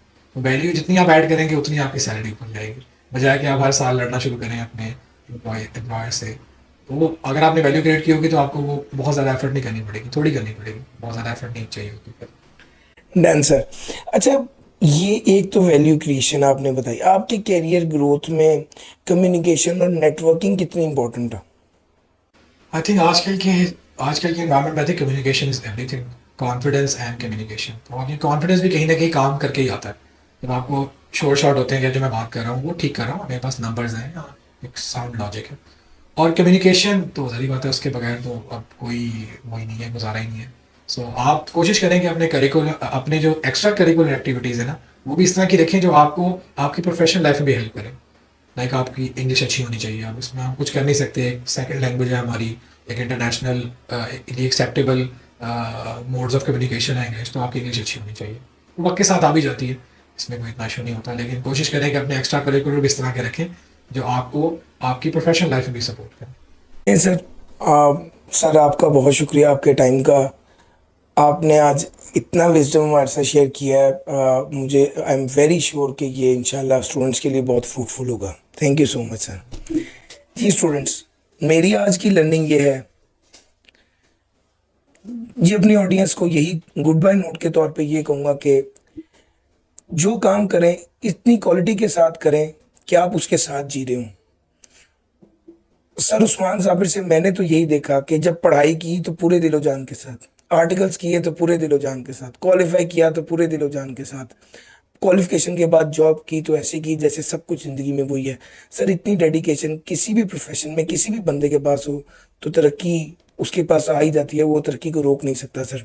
आप सब लोगों को भी इसी नोट पे खुदा हाफिज़ कहूँगा कि सर लाइफ में टारगेट गोल्स जो हैं वो अचीव तभी होते हैं जब आप डेडिकेटेड रहते हैं। बहुत शुक्रिया, खुदा हाफिज़।